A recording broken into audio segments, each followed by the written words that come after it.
Hello जय हिंद नमस्कार दोस्तों, आप सभी का स्वागत है आपके अपने YouTube channel online GK free classes में। आज के इस क्लास में हम रेलवे एनटीपीसी एग्जाम 2024 के लिए जीके और जीएस के बहुत ही इंपॉर्टेंट क्वेश्चन लेकर आए हैं और ये सभी क्वेश्चन आपके रेलवे एनटीपीसी एग्जाम 2024 के लिए इंपॉर्टेंट रहेंगे। और ये जीके और जीएस का सेकंड प्रैक्टिस सेट होने वाला है और इस सेकंड प्रैक्टिस सेट से पहले हम फर्स्ट प्रैक्टिस सेट करवा चुके हैं। यदि अभी तक आपने इस फर्स्ट प्रैक्टिस सेट को नहीं देखा है तो इस फर्स्ट प्रैक्टिस सेट को आप प्लेलिस्ट के अंदर जाकर देख सकते हो और साथ में सेकंड प्रैक्टिस सेट को भी आपको कंप्लीट देखना है, क्योंकि सेकंड प्रैक्टिस सेट के अंदर हम जीके और जीएस के बहुत ही शानदार क्वेश्चनों को कवर करेंगे। और यदि आप इस चैनल से पहली बार जुड़े हैं तो चैनल को कर लेना सब्सक्राइब और बेल आइकन को प्रेस करना, ताकि ऐसे ही शानदार क्लास का नोटिफिकेशन आपको सबसे पहले देखने को मिले। तो चलिए शुरू करते हैं इस सेकंड प्रैक्टिस सेट को बिना देरी के। पहला प्रश्न है आप सभी के सामने, किस भारतीय वैज्ञानिक को रमन प्रभाव की खोज के लिए नोबेल पुरस्कार मिला था? मोस्ट इंपोर्टेंट प्रश्न है ये। ऑप्शन ए है एपीजे अब्दुल कलाम को, ऑप्शन बी है सीवी रमन को, ऑप्शन सी है होमी भाभा को और ऑप्शन डी है एसएन बोस को। तो जल्दी से बताइए इन चारों में से करेक्ट आंसर है क्या होगा। पूछा गया है कि किस भारतीय वैज्ञानिक को रमन प्रभाव की खोज के लिए नोबेल पुरस्कार मिला था। तो यहाँ पर जिस भी बच्चे ने ऑप्शन बी को चूज किया है तो पहले प्रश्न के अंदर उन सभी बच्चों का करेक्ट आंसर हो जाएगा ऑप्शन है बी, यानी कि जो भारत के सीवी रमन वैज्ञानिक थे इनको रमन प्रभाव की खोज के लिए नोबेल पुरस्कार मिला था। तो पहले के अंदर करेक्ट आंसर हो जाएगा सभी का ऑप्शन है बी। तो चलिए फिर अगला प्रश्न देखते हैं। दूसरा प्रश्न है आप सभी के सामने, विश्व व्यापार संगठन यानी कि डब्ल्यूटीओ का मुख्यालय कहां पर स्थित है? ऑप्शन ए है वाशिंगटन डीसी में, ऑप्शन बी है जेनेवा में, ऑप्शन सी है न्यूयॉर्क में और ऑप्शन डी है पेरिस में। तो यहाँ पर देखिए इन चारों में से करेक्ट आंसर हो जाएगा सभी का ऑप्शन है बी, यानी कि विश्व व्यापार संगठन का मुख्यालय जेनेवा में स्थित है। तो दूसरे प्रश्न के अंदर करेक्ट आंसर हो जाएगा सभी का ऑप्शन है बी। और यहाँ पर देखिए आप सभी के लिए बहुत ही इंपॉर्टेंट सूचना है, यदि आप पहली बार में रेलवे एनटीपीसी एग्जाम को क्रैक करना चाहते हैं तो हमने आपके रेलवे एनटीपीसी एग्जाम 2024 के लिए जीके और जीएस के 3500 प्लस मोस्ट इंपोर्टेंट क्वेश्चनों का पीडीएफ तैयार किया है। यदि आप ये पीडीएफ लेना चाहते हैं तो आप हमारे इस व्हाट्सएप नंबर पर कॉन्टैक्ट कर सकते हैं। और इस पीडीएफ की प्राइस हमने रखी है मात्र और मात्र 35 रुपये, यानी कि आपको 35 रुपये के अंदर 3500 प्लस जीके और जीएस के क्वेश्चनों का पीडीएफ मिलने वाला है। तो जिनको भी लेना है वो इस व्हाट्सएप नंबर पर कांटेक्ट कर सकते हैं। ठीक है, तो चलिए फिर अगला प्रश्न देखते हैं।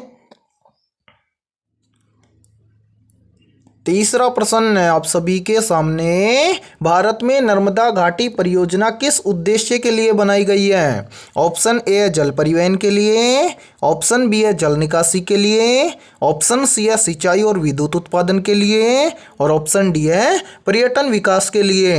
तो यहाँ पर देखिए इन चारों में से करेक्ट आंसर हो जाएगा सभी का ऑप्शन है सी, यानी कि भारत में नर्मदा घाटी परियोजना सिंचाई और विद्युत उत्पादन के उद्देश्य से बनाई गई है। तो करेक्ट आंसर हो जाएगा तीसरे के अंदर सभी का ऑप्शन है सी। तो चलिए फिर अगला प्रश्न देखते हैं। चौथा प्रश्न है आप सभी के सामने, भारत के विधानसभा की कौन सी अनुसूची भाषाओं की सूची प्रदान करती है? ऑप्शन ए है पहली अनुसूची, ऑप्शन बी है दूसरी अनुसूची, ऑप्शन सी है 8वीं अनुसूची और ऑप्शन डी है 10वीं अनुसूची। तो जल्दी से बताइए इन चारों में से करेक्ट आंसर है क्या होगा। पूछा गया है कि भारत के संविधान की कौन सी अनुसूची भाषाओं की सूची प्रदान करती है। तो चौथे के अंदर सभी का करेक्ट आंसर हो जाएगा ऑप्शन है सी, यानी कि भारत के संविधान की जो अनुसूची 8वीं है, यानी कि 8वीं अनुसूची है वो भाषाओं की सूची प्रदान करती है। तो चौथे के अंदर करेक्ट आंसर हो जाएगा सभी का ऑप्शन है सी। तो चलिए फिर अगला प्रश्न देखते हैं। पांचवा प्रश्न है आप सभी के सामने, संविधान संशोधन का पहला अधिकार किसे दिया गया है? मोस्ट इंपोर्टेंट प्रश्न है ये, चाहे तो आप इस प्रश्न का स्क्रीनशॉट भी ले सकते हैं। पूछा गया है कि संविधान संशोधन का पहला अधिकार किसे दिया गया है? ऑप्शन ए है संसद को, ऑप्शन बी है सुप्रीम कोर्ट को, ऑप्शन सी है राष्ट्रपति को और ऑप्शन डी है प्रधानमंत्री को। तो यहाँ पर देखिए इन चारों में से करेक्ट आंसर हो जाएगा सभी का ऑप्शन है ए, यानी कि संविधान संशोधन का पहला अधिकार दिया गया है संसद को। तो करेक्ट आंसर हो जाएगा पांचवे के अंदर सभी का ऑप्शन है ए। तो चलिए फिर अगला प्रश्न देखते हैं। छठा प्रश्न है आप सभी के सामने, जीवाणु कोशिका में किसके अभाव में डीएनए का निर्माण नहीं होता है?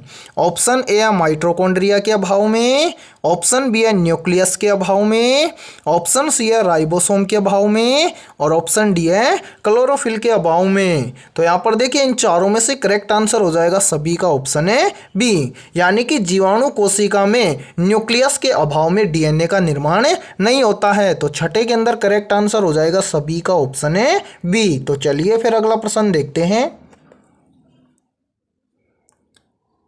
सातवां प्रश्न है आप सभी के सामने, विश्व का सबसे बड़ा महाद्वीप कौन सा है?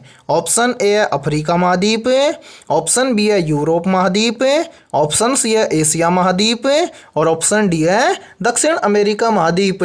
तो यहाँ पर देखिए इन चारों में से करेक्ट आंसर हो जाएगा सभी का ऑप्शन है सी, यानी कि विश्व का सबसे बड़ा महाद्वीप कौन सा है? तो विश्व का सबसे बड़ा महाद्वीप है एशिया महाद्वीप। तो सातवें में हो जाएगा करेक्ट आंसर सभी का ऑप्शन है सी। और यहाँ पर देखिए एक प्रश्न का आंसर सभी को कमेंट सेक्शन के अंदर कमेंट करके बताना है कि विश्व का सबसे छोटा महाद्वीप कौन सा है। ठीक है, तो चलिए फिर अगला प्रश्न देखते हैं। आठवां प्रश्न है आप सभी के सामने, भारत में सबसे बड़ी नदी घाटी परियोजना कौन सी है? मोस्ट इंपोर्टेंट प्रश्न है ये।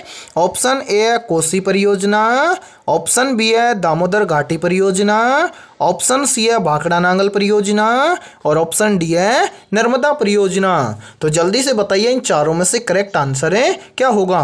पूछा गया है कि भारत में सबसे बड़ी नदी घाटी परियोजना कौन सी है। तो आठवें के अंदर जिस भी अभ्यर्थी ने ऑप्शन सी को कमेंट किया है तो उन सभी का करेक्ट आंसर हो जाएगा ऑप्शन है सी, यानी कि भारत में सबसे बड़ी नदी घाटी परियोजना है भाखड़ा नांगल परियोजना। तो करेक्ट आंसर हो जाएगा आठवें के अंदर सभी का ऑप्शन है सी। तो चलिए फिर अगला प्रश्न देखते हैं। नौवां प्रश्न है आप सभी के सामने, ओजोन परत मुख्य रूप से किस गैस से बनी होती है? ऑप्शन ए है ऑक्सीजन से, ऑप्शन बी है नाइट्रोजन से, ऑप्शन सी है कार्बन डाइऑक्साइड से और ऑप्शन डी है ओजोन से। तो यहाँ पर देखिए इन चारों में से करेक्ट आंसर हो जाएगा सभी का ऑप्शन है डी, यानी कि ओजोन परत मुख्य रूप से बनी होती है किस गैस की? ओजोन गैस की। तो करेक्ट आंसर हो जाएगा नौवे के अंदर सभी का ऑप्शन है डी। तो चलिए फिर अगला प्रश्न देखते हैं। 10वां प्रश्न है आप सभी के सामने, भारतीय संविधान के किस भाग में राज्य नीति के निदेशक सिद्धांत हैं? ऑप्शन ए है भाग 2 में, ऑप्शन बी है भाग 3 में, ऑप्शन सी है भाग 4 में और ऑप्शन डी है भाग 5 में। तो यहाँ पर देखिए इन चारों में से करेक्ट आंसर हो जाएगा सभी का ऑप्शन है सी, यानी कि भारतीय संविधान का जो भाग 4 है उसमें राज्य नीति के निदेशक सिद्धांत हैं। तो करेक्ट आंसर हो जाएगा 10वें के अंदर सभी का ऑप्शन है सी। तो चलिए फिर अगला प्रश्न देखते हैं। 11वां प्रश्न है आप सभी के सामने, विद्युत बल्ब का फिलामेंट किस धातु का बना होता है? ऑप्शन ए है तांबा धातु का, ऑप्शन बी है एल्यूमिनियम धातु का, ऑप्शन सी है टंगस्टन धातु का और ऑप्शन डी है चांदी धातु का। तो जल्दी से बताइए इन चारों में से करेक्ट आंसर है क्या होगा? आपसे पूछा गया है कि विद्युत बल्ब का फिलामेंट किस धातु का बना होता है। तो यहाँ पर देखिए जिस भी अभ्यर्थी ने 11वें के अंदर ऑप्शन सी को चूज किया है तो उन सभी अभ्यर्थियों का करेक्ट आंसर हो जाएगा ऑप्शन ए सी, यानी कि विद्युत बल्ब का फिलामेंट बना हुआ होता है टंगस्टन धातु का। तो करेक्ट आंसर हो जाएगा 11वें के अंदर सभी का ऑप्शन ए सी। और यहाँ पर देखिए, यदि ये क्लास आपको पसंद आ रही है तो जल्दी से एक बार इस क्लास को लाइक कर दीजिए। और यदि आप इस चैनल से पहली बार जुड़े हैं तो चैनल को कर लीजिए सब्सक्राइब और बेल आइकन को प्रेस करना, ताकि ऐसे ही शानदार क्लास का नोटिफिकेशन आपको सबसे पहले देखने को मिले। तो चलिए फिर अगला प्रश्न देखते हैं। 12वां प्रश्न है आप सभी के सामने, प्राचीन भारतीय इतिहास में त्रिपिटक किससे संबंधित है? ऑप्शन ए है जैन धर्म से, ऑप्शन बी है बौद्ध धर्म से, ऑप्शन सी है सिख धर्म से और ऑप्शन डी है हिंदू धर्म से। तो यहाँ पर देखिए, इन चारों में से करेक्ट आंसर हो जाएगा सभी का ऑप्शन है बी, यानी कि प्राचीन भारतीय इतिहास में त्रिपिटक का संबंध है बौद्ध धर्म से। तो करेक्ट आंसर हो जाएगा 12वीं के अंदर सभी का ऑप्शन है बी। तो चलिए फिर अगला प्रश्न देखते हैं। 13वां प्रश्न है आप सभी के सामने, किस भारतीय राज्य को स्पाइस गार्डन कहा जाता है? ऑप्शन ए है तमिलनाडु राज्य को, ऑप्शन बी है केरल राज्य को, ऑप्शन सी है आंध्र प्रदेश राज्य को और ऑप्शन डी है कर्नाटक राज्य को। तो यहाँ पर देखिए, इन चारों में से करेक्ट आंसर हो जाएगा सभी का ऑप्शन है बी, यानी कि जो भारतीय केरल राज्य है इसको स्पाइस गार्डन कहा जाता है। तो 13वें के अंदर करेक्ट आंसर हो जाएगा सभी का ऑप्शन है बी। तो चलिए फिर अगला प्रश्न देखते हैं। 14वां प्रश्न है आप सभी के सामने, किस प्रक्रिया में ऊर्जा की आवश्यकता नहीं होती है? ऑप्शन ए है सक्रिय परिवहन में, ऑप्शन बी है प्रसारण में, ऑप्शन सी है अंतःसक्रियात्मक परिवहन में और ऑप्शन डी है उत्प्रेरण में। तो यहाँ पर देखिए, इन चारों में से करेक्ट आंसर हो जाएगा सभी का ऑप्शन है बी, यानी कि इन सभी में से जो प्रसारण प्रक्रिया होती है इसके अंदर ऊर्जा की आवश्यकता नहीं होती है। तो करेक्ट आंसर हो जाएगा 14वीं के अंदर सभी का ऑप्शन है बी। तो चलिए फिर अगला प्रश्न देखते हैं। 15वां प्रश्न है आप सभी के सामने, भारत का सबसे छोटा राज्य क्षेत्रफल के अनुसार कौन सा है? ऑप्शन ए है गोवा, ऑप्शन बी है त्रिपुरा, ऑप्शन सी है सिक्किम और ऑप्शन डी है मिजोरम। तो यहाँ पर देखिए, इन चारों में से करेक्ट आंसर हो जाएगा सभी का ऑप्शन है ए, यानी कि भारत का सबसे छोटा राज्य है क्षेत्रफल के अनुसार गोवा। तो करेक्ट आंसर हो जाएगा 15वें के अंदर सभी का ऑप्शन है ए। तो चलिए फिर अगला प्रश्न देखते हैं। 16वां प्रश्न है आप सभी के सामने, भारत का पहला परमाणु ऊर्जा स्टेशन कहाँ स्थापित किया गया था? वेरी वेरी इंपॉर्टेंट प्रश्न है ये, चाहे तो आप इस प्रश्न का स्क्रीनशॉट भी ले सकते हैं। पूछा गया है कि भारत का पहला परमाणु ऊर्जा स्टेशन कहाँ पर स्थापित किया गया था? तो जल्दी से बताइए, इन चारों में से करेक्ट आंसर है क्या होगा? तो यहाँ पर देखिए, इन चारों में से करेक्ट आंसर हो जाएगा सभी का ऑप्शन है डी, यानी कि भारत का पहला परमाणु ऊर्जा स्टेशन स्थापित किया गया था तारापुर में। तो करेक्ट आंसर हो जाएगा 16वें के अंदर सभी का ऑप्शन है डी। तो चलिए फिर अगला प्रश्न देखते हैं। 17वां प्रश्न है आप सभी के सामने, पृथ्वी की सतह पर सबसे अधिक पाया जाने वाला धातु तत्व कौन सा है? ऑप्शन ए है एल्यूमिनियम, ऑप्शन बी है लोहा, ऑप्शन सी है कैल्शियम और ऑप्शन डी है तांबा। तो यहाँ पर देखिए, इन चारों में से करेक्ट आंसर हो जाएगा सभी का ऑप्शन है ए, यानी कि पृथ्वी की सतह पर सबसे अधिक मात्रा में पाया जाने वाला धातु तत्व है एल्यूमिनियम। तो करेक्ट आंसर हो जाएगा 17वें के अंदर सभी का ऑप्शन है ए। तो चलिए फिर अगला प्रश्न देखते हैं। 18वां प्रश्न है आप सभी के सामने, वैश्विक पर्यावरण दिवस कब मनाया जाता है? ऑप्शन ए है 22 अप्रैल को, ऑप्शन बी है 5 जून को, ऑप्शन सी है 16 सितंबर को और ऑप्शन डी है 21 मार्च को। तो यहाँ पर देखिए, इन चारों में से करेक्ट आंसर हो जाएगा सभी का ऑप्शन है बी, यानी कि वैश्विक पर्यावरण दिवस मनाया जाता है प्रत्येक वर्ष 5 जून को। तो करेक्ट आंसर हो जाएगा 18वें के अंदर सभी का ऑप्शन है बी। तो चलिए फिर अगला प्रश्न देखते हैं। 19वां प्रश्न है आप सभी के सामने, कौन सा ग्रह गैस दानव के रूप में जाना जाता है? ऑप्शन ए है मंगल ग्रह, ऑप्शन बी है शनि ग्रह, ऑप्शन सी है शुक्र ग्रह और ऑप्शन डी है बुध ग्रह। तो यहाँ पर देखिए इन चारों में से करेक्ट आंसर हो जाएगा सभी का ऑप्शन है बी, यानी कि इन सभी में से जो शनि ग्रह है ये गैस दानव के रूप में जाना जाता है। तो करेक्ट आंसर हो जाएगा 19वें के अंदर सभी का ऑप्शन है बी। तो चलिए फिर अगला प्रश्न देखते हैं।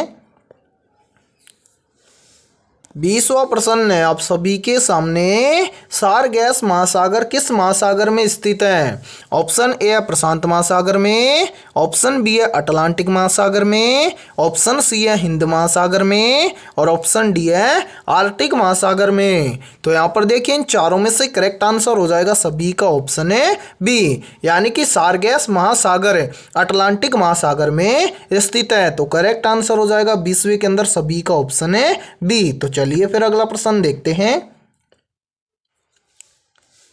21वां प्रश्न है आप सभी के सामने, किसे भारत की आत्मा कहा गया है? मोस्ट इंपोर्टेंट प्रश्न है ये, तो जल्दी से बताइए इन चारों में से करेक्ट आंसर है क्या होगा। पूछा गया है कि किसे भारत की आत्मा कहा गया है। तो यहाँ पर देखिए इन चारों में से करेक्ट आंसर हो जाएगा सभी का ऑप्शन है ए, यानी कि जो ग्राम पंचायतें हैं उनको भारत की आत्मा कहा गया है। तो करेक्ट आंसर हो जाएगा 21वें के अंदर सभी का ऑप्शन है ए। तो चलिए फिर अगला प्रश्न देखते हैं। 22वां प्रश्न है आप सभी के सामने, किस गैस का उपयोग शीतलन प्रणाली में किया जाता है? या फिर देखिए इस प्रश्न को ऐसे भी पूछ लिया जाता है कि निम्न में से रेफ्रिजरेटर में किस गैस का उपयोग होता है? ऑप्शन ए है अमोनिया का, ऑप्शन बी है ऑक्सीजन का, ऑप्शन सी है नाइट्रोजन का और ऑप्शन डी है कार्बन डाइऑक्साइड का। तो यहाँ पर देखिए इन चारों में से करेक्ट आंसर हो जाएगा सभी का ऑप्शन है ए, यानी कि इन सभी में से रेफ्रिजरेटर के अंदर अमोनिया गैस का उपयोग होता है। तो करेक्ट आंसर हो जाएगा 22वें के अंदर सभी का ऑप्शन है ए। तो चलिए फिर अगला प्रश्न देखते हैं। 23वां प्रश्न है आप सभी के सामने, विटामिन B12 में मुख्य तत्व कौन सा होता है? ऑप्शन ए है लोहा, ऑप्शन बी है कैल्शियम, ऑप्शन सी है कोबाल्ट और ऑप्शन डी है पोटेशियम। तो जल्दी से बताइए 23वें के अंदर करेक्ट आंसर है क्या होगा। पूछा गया है कि विटामिन B12 में मुख्य तत्व कौन सा होता है। तो यहाँ पर देखिए 23वें के अंदर जिस भी अभ्यर्थी ने ऑप्शन सी को कमेंट किया है तो उन सभी का करेक्ट आंसर हो जाएगा 23वें के अंदर ऑप्शन है सी, यानी कि विटामिन B12 के अंदर मुख्य तत्व होता है कोबाल्ट। तो करेक्ट आंसर हो जाएगा 23वें के अंदर सभी का ऑप्शन है सी। तो चलिए फिर अगला प्रश्न देखते हैं। 24वां प्रश्न है आप सभी के सामने, गांधी इरविन समझौता किस वर्ष हुआ था? ऑप्शन ए है वर्ष 1929 में, ऑप्शन बी है वर्ष 1930 में, ऑप्शन सी है वर्ष 1931 में और ऑप्शन डी है वर्ष 1932 में। तो यहाँ पर देखिए इन चारों में से करेक्ट आंसर हो जाएगा सभी का ऑप्शन है सी, यानी कि गांधी इरविन समझौता हुआ था वर्ष 1931 में। तो करेक्ट आंसर हो जाएगा 24वें के अंदर सभी का ऑप्शन है सी। तो चलिए फिर अगला प्रश्न देखते हैं। 25वां प्रश्न है आप सभी के सामने, राज्यपाल के कार्यकाल की अवधि कितनी होती है? ऑप्शन ए है 4 वर्ष, ऑप्शन बी है 5 वर्ष, ऑप्शन सी है 6 वर्ष और ऑप्शन डी है 3 वर्ष। तो यहाँ पर देखिए इन चारों में से करेक्ट आंसर हो जाएगा सभी का ऑप्शन है बी, यानी कि राज्यपाल के कार्यकाल की अवधि होती है 5 वर्ष। तो 25वें के अंदर करेक्ट आंसर हो जाएगा सभी का ऑप्शन है बी। तो आज की इस क्लास में इतना ही। यदि ये क्लास आपको पसंद आई है तो जल्दी से एक बार इस क्लास को लाइक कर दीजिए और यदि आप इस चैनल से पहली बार जुड़े हैं तो चैनल को कर लीजिए सब्सक्राइब और बेल आइकन को प्रेस करना, ताकि ऐसे ही शानदार क्लास का नोटिफिकेशन आपको सबसे पहले देखने को मिले। और आपके जितने भी दोस्त रेलवे एनटीपीसी एग्जाम 2024 की तैयारी कर रहे हैं तो उनके पास भी इस क्लास को ज़्यादा से ज़्यादा शेयर करें। और यदि आप रेलवे एनटीपीसी एग्जाम को पहली बार में क्रैक करना चाहते हैं तो हमने आपके रेलवे एनटीपीसी एग्जाम के लिए जीके और जीएस के 3500 प्लस मोस्ट इंपोर्टेंट क्वेश्चनों का पीडीएफ तैयार किया है। यदि आप ये 3500 प्लस जीके और जीएस के क्वेश्चनों का पीडीएफ लेना चाहते हैं तो आप हमारे इस व्हाट्सअप नंबर पर कॉन्टैक्ट कर सकते हैं। व्हाट्सअप नंबर है हैं 7374826893। इस व्हाट्सएप नंबर पर आपको कांटेक्ट करना है। वहां पर आपको 3500 प्लस जीके और जीएस के क्वेश्चनों का पीडीएफ मिल जाएगा और इस पीडीएफ की प्राइस हमने रखी है मात्र और मात्र 35 रुपए, यानी कि 35 रुपए के अंदर आपको 3500 प्लस जीके और जीएस के क्वेश्चन देखने को मिलेंगे और ये 3500 प्लस आपके रेलवे एनटीपीसी एग्जाम के लिए रामबाण साबित होने वाले हैं। तो जल्दी से जाइए और इस व्हाट्सएप नंबर पर आप कांटेक्ट करके इन 3500 प्रश्नों को ले सकते हैं। ठीक है, तो फिर मिलते हैं ऐसे बेहतरीन क्वेश्चनों के साथ नेक्स्ट क्लास में।